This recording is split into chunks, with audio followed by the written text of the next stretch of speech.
Lahore Moni road करीम park के इलाका में हुर अब्बास भट्ट की जानिब से जश्न ईद ज़हरा का एहतमाम किया गया, जिसमें सियासी और समाजी रहनुमा मियाँ राहील हुसैन ने अपनी टीम के हमरा खसूसी शिरकत की और अहले इलाका भी कसीर तादाद में शरीक हुए।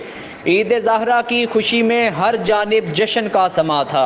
इंतज़ामिया की जानिब से ढोल बजाए गए, घोड़ों का रक्स करवाया गया, जगह जगह केक काटे गए, सहरा पेश किया गया, महफिल समा का एहतमाम किया गया। अकीदतमंदों की जानिब से बारगाह अहले बैत में कसीदा का नजराना पेश किया गया। हज़रत सखी लाल शहबाज कलंदर के नाम पर धमाल डाली गई। हुर अब्बास भट्ट और हसन अब्बास भट्ट और इंतज़ामिया की जानिब से लंगर का भी वसी इंतज़ाम किया गया। सियासी और समाजी रहनुमा मियाँ राहील हुसैन का कहना था कि हमें अपने सकाफ़ती और मजहबी त्योहारों में जश्न अहले बैत का भी एहतमाम करना चाहिए।